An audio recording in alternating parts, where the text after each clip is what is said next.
நாள் 30/9/2024 இன்று திங்கட்கிழமை சிவகாமியின் சபதம் பதிவு. இன்றைய பதிவுல நம்ம என்ன பார்க்க போறோம் அப்படின்னா, அதாவது சிவகாமி போன பதிவுல சிவகாமி மாமல்லர்கிட்டேருந்து விடை பெற்றுட்டு வந்தப்ப அதுக்கு இடையில என்ன நடந்துச்சு அப்படின்றத கல்கி சொல்லியிருந்ததா நம்ம பார்த்தோம். அப்போ ஆயனாருக்கு பரஞ்சோதியும் நம்ம புத்தத்துறையும் புத்தர் சிலைக்கு பின்னாடி ஒளிஞ்சிருக்கிறது தெரியும். ஆனா சிவகாமிக்கு தெரியுமா? தெரியாது. அதனால சிவகாமி கொஞ்சம் பயந்த மாதிரி, இவங்க என்னடா இங்க உட்காந்துருக்காங்க, இவங்க திருடங்களா, திருடங்க மாதிரி ஏன் ஒளிஞ்சிருக்கணும், மன்னர் வந்தாருன்னா தைரியமா அதை நிக்க வேண்டியது தானே, ஏன் இவங்க சம்மந்தமே இல்லாம இங்க ஒளிஞ்சிருக்காங்க. பரஞ்சோதியை பார்த்திருந்தா மாமல்லர் எவ்வளவோ பாராட்டியிருப்பாரு, அவருடைய வேலை அவர்கிட்ட கொடுத்திருப்பாரு, அவரை அங்க போர் படையில சேர்த்திருப்பாரு, இவருக்கும் நல்ல வாய்ப்பா இருந்திருக்கும். என்னது இவர் இப்படி நழுவ விட்டுட்டாரு. சரி, அவங்க அப்படி நழுவ விட்டான்னு சரி, எதுக்கு புத்தர் சிலையில போய் ஒளிஞ்சுக்கணும், இங்க ஒளிஞ்சுக்கிறதுக்கு என்ன இருக்கு அப்படின்னு சொல்லி சிவகாமி பலவாறான யோசனைகள்ல இருக்கிறா.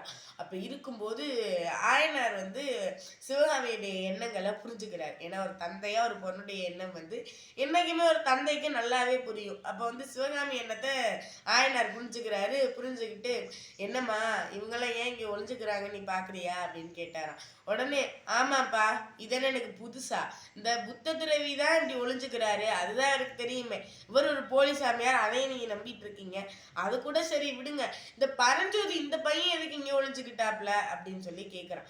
உடனே ஆயனார் சொல்றாரு, ஆமாம்மா, அதுக்கான காரணத்தை சொல்றேன், கொஞ்சம் கோவப்படாம இரு அப்படின்னு சொல்லி, கொஞ்சம் புத்தத்துறையை பத்தி தப்பா பேசாத, அவர் ஏதாவது சாபம் கொடுத்துட்டாருன்னா என்ன பண்றதுன்றதுக்காண்டி கொஞ்சம் கோவப்படாம இருமா அப்படின்னு சொன்ன உடனே அங்க புத்தத்துறை சொல்றாரு, ஆமா ஆமா, இதெல்லாம் எனக்கு புதுசா என்னாரு, உங்க வீட்டுக்கு வரப்பெல்லாம் உங்க பொண்ணு இப்படிதான் எடுத்தறிஞ்சு பேசுறா, அதெல்லாம் ஒன்றும் பிரச்சனை இல்லை, புத்த பகவான் பொண்ணுங்கள்ட்டையும் நல்ல பெரிய தாயார்கள்ட்டையும் எல்லாத்தையும் அமைதியா அன்பா நடந்துக்கிறது, அவங்க எவ்வளோ என்னை திட்டினாலும் அன்பா நடந்துக்கிறது அப்படின்னு நடந்துக்கணும் அப்படின்னு புத்தர் எங்களுக்கு சொல்லியிருக்காரு.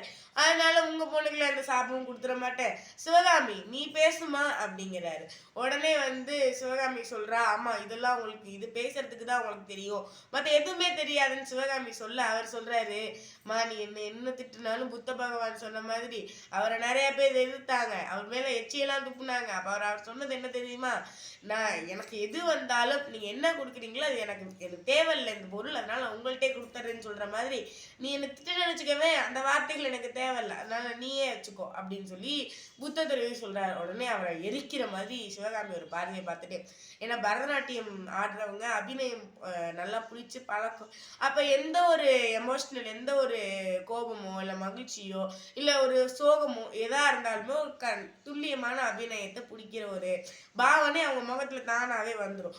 அதனால அந்த கோபமா சுட்டரிக்கிற பார்வை மட்டும் பரதநாட்டியத்துல உள்ள அபிநய மாட்டமே பார்க்குற சிவகாமி பார்த்துட்டு, சரி இவரெல்லாம் விடுங்க, அந்த பையன் எதுக்கு அங்கே ஒளிஞ்சுக்கிட்டாரு அப்படின்னு கேட்ட உடனே ஆயனார் சொல்றாரு, அது இல்லைம்மா, இந்த அஜந்தா ஓவியங்கள் தேடுறதுக்காண்டி இந்த பையனை வர சொன்னேன், அதுக்காண்டிதான்மா அப்படின்னு குதிரை கேட்கறதுக்கு மன்னர்கிட்ட கேட்கறதுக்கு வச்சிருந்தோம்.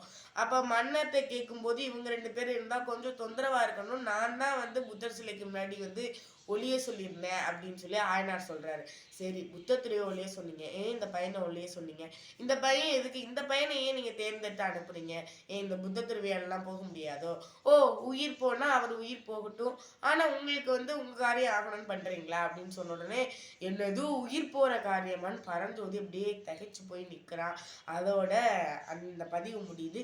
இதோடைய தொடர்ச்சியை அடுத்த திங்கட்கிழமை பதிவில் சிவகாமி சம்பந்த பதிவில் பார்ப்போம் என்று கூறி உங்களிடமிருந்து விடைபெறுவது நான் உங்கள் விராஜ், ஊராட்சி ஒன்றிய நடுநிலைப்பள்ளி சவாய்ப்பட்டியில் நான் 8ஆம் வகுப்பு பயின்றேன்.